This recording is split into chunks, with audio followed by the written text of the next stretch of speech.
Hello, you beautiful people. Thank you for joining me for another episode of the Wealthy Practitioner podcast. Today, I want to chat with you about money. This topic I love talking about. If you can't tell, there's a reason I'm called the Wealthy Practitioner, but it's also a topic that really triggers people. And so I just want to dive deep into that. And also, I was going to talk about something completely different.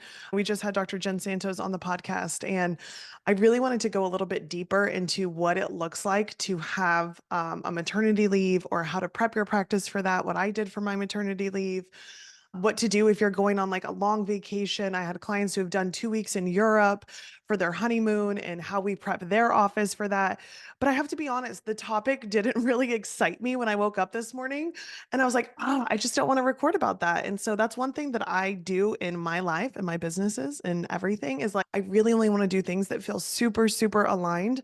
And today that topic didn't feel aligned. But if you're listening to this and you're like, Steph, I actually would like to know your tips and tricks for that. Then send me a DM and I will record a future episode. But I also don't want to record boring shit. So if you don't want to hear them, be like, no, Steph, I like you talking about money and mindset and limiting beliefs and conquering new things because that's really what gets me excited too. It's really the whole reason I started a podcast was to inspire others and give others the courage to do everything that they want to do. So I love this idea when people say money doesn't buy happiness because it's usually from somebody who hasn't ever had any money. And let me explain what I mean by that, because I'm not saying that to be rude or mean, but it's like I was listening to Ed Milet talk about this the other day, and he's like, I am much happier driving in my Rolls Royce than I've ever been driving in a junker car from high school. And I just started laughing because I'm like, it's so true. I'm so much happier driving around in my Range Rover than I am driving in my Nissan Sentra that I had at chiropractic school, right? They both served a purpose. They both got me from A to B, but the Range Rover is just comfier. It looks nicer. It drives better. It's like such a smooth ride. You're going 80 and you don't even feel like it. You feel like you're going 50. And there's a beautiful sunroof and the lighting comes in and it hits things differently. And it's this beautiful experience driving that car. And I do get happiness from that. And the same thing, like when I'm flying first class, it's a much happier experience than sitting in the back with my legs cramped and no room to put my bag. Half the time, they can't even put your bag up top. But when I'm in first class, they reserve a spot for my bag. They bring me snacks. They make sure that I'm comfy. They give me a pillow. I get to get off the plane first, right? It's a different experience. And that's important to realize too. Like, how much are you limiting your own capacity and what is possible for you by saying, I don't need those experiences or I don't need those things?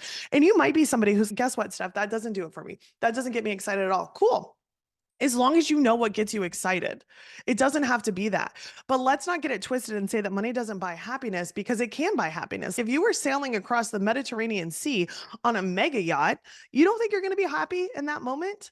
But here's the thing about happiness happiness is fleeting, happiness does not last, right? And if you're a practitioner, then you know that you can have a time in your practice when somebody comes in and they're like, oh my God, chiropractic has changed my life. I've only gotten adjusted twice, but all of my migraines are gone. All of my pain is gone. I'm sleeping better. I couldn't believe it. This doesn't seem like it's possible. You were so happy in that moment. You were so excited for your patients.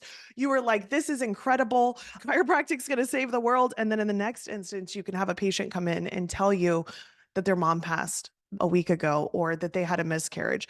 And all of a sudden, all that happiness that you were feeling flies out the door. And now you're filled with sorrow and you're empathetic and you're sadness and you're really, really feeling for that patient in front of you. So happiness is fleeting. It does not last. And so it's really important that when we have these nice things that money can buy, that we don't tie our self-worth or our value up in these things. And I think that's where the misconception is that, oh, people think if they have all these things that they're going to be happy. No, I do not think things make me happy. They give me a joyful experience, but really at the core of it, and I've talked about this concept a little bit about comfort versus content. I am so content, but I am not comfortable. I think about it the same way I do happiness versus fulfillment. So I am so happy. Luxury experiences bring me happiness. Being able to send my son to a private school brings me happiness. Kyle and I like to joke, like, if this dude only knew how hard we worked to make his life everything that it is, like maybe he wouldn't throw his toys at our head, right? Like maybe he would be a little bit more grateful, but he's only 2.5, so he gets a pass. But like this concept of fulfillment, it's like the reason people say money doesn't buy happiness is because they're actually unfulfilled once they get the money. And guess what? Money does not buy fulfillment. Money does not buy contentment. You have to do the work prior to even getting the money. You have to do the work now at the stage that you're at, even if you're absolutely crushing it and you have a 7-figure business and you have multiple 7-figure businesses. If you're not doing the work inside of you right now, then you're chasing something that doesn't exist. And so I think often in our profession, particularly, it's easy to compare ourselves to other people doing other things and what they're doing in their practices. And we want to strive for the same thing, which is great. I love having expanders in my life. I love having people that do bigger and better things than me because I'm like, cool, I'm destined for more. I'm possible. It's possible that I can do more. But it's really important knowing that every day I wake up, I'm extremely fulfilled. I get to be a mom. I get to do work at the office that changes people's lives. I get to lead my team. Then I have another business with consulting that I get to pour into those docs and help them achieve financial freedom and abundance and build the practices that light them up. I am super, super fulfilled in how I spend my time, and that's a difference. So I would do most of the shit that I do, even if I didn't make money from it, because it fulfills me. It fulfills a part of my soul that is used to make a difference. And most of us actually attract more abundance to us when one, we're doing things that light our soul on fire, and two, we're having fun. And this is a mistake that I made a couple of years ago is I wasn't having any fun anymore growing a business. And there's this idea that like business is hard. There's no doubt about that. Entrepreneurship is hard. But when you're in alignment with your soul's destiny and your life calling, things are fun. Things work out for you. You're able to manifest quicker. You're able to attract the things that you actually desire versus everything feeling really, really hard. So if you're somebody who's been in a period, say for 3 months or more, where things just feel hard, like you're just getting slapped in the face, you might want to do some deep work and sit with yourself and be like, am I actually in alignment with what it is that I say that I want for my life? Because it's possible that you aren't. It's possible that you are chasing something that's not meant for you. And like I said, entrepreneurship is hard. My mentor, Taylor, says something like, if it's difficult and you're not having any fun, you're misaligned. I completely agree with that because it's going to be difficult. But if it's difficult and you're having a lot of fun doing it, congrats, you're on the right path. I remember when I started my consulting company, it was September. It was beautiful. We're in the backyard by the pool. I was telling Kyle, I have to record these videos. And you guys are going to not believe this, but if you know me well, this is true. I used to hate slash fear slash panic being on video in any capacity. And now I have a freaking podcast, which is just insane because I do videos for it. I used to literally give me a panic attack until I just did it enough, until I just pushed through it. It would have been easy to be like, okay, well, I don't have to do this. I can show up differently. But I wasn't growing in that moment if I just would have stopped doing the things that I needed to do to move my business forward. And so I was recording videos and I was learning Facebook ads for the first time.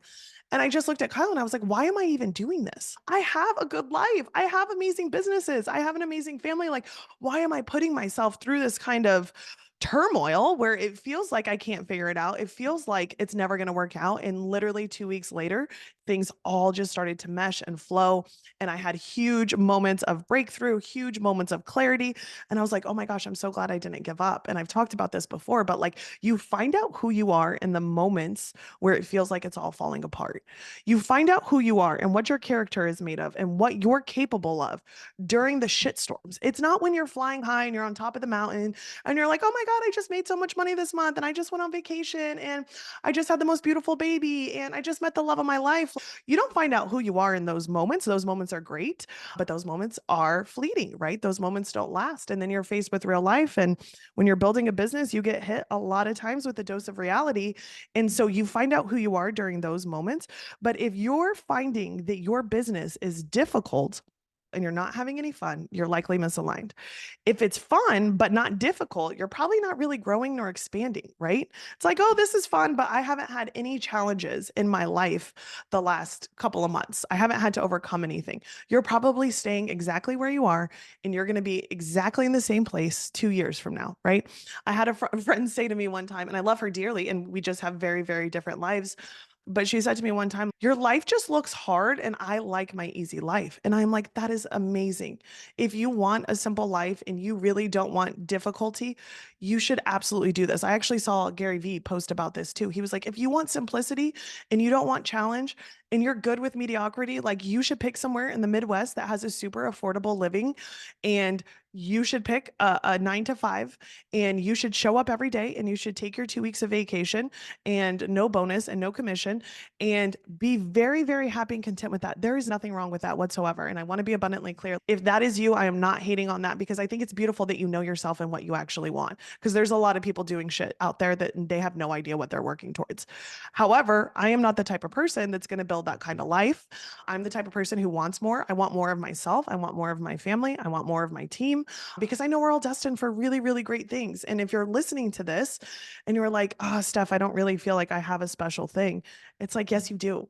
If you think back to when you were a child and your grandparents or your parents or a teacher or a coach, whoever it was, like they saw something inside of you and they told you how great you were, you still have that, but you've likely been dumbing it down, or you've been hiding your light from others. And so I think it's easy to look at people online and be like, they have it all. I don't have anything. You have something. You just have to figure out what it is.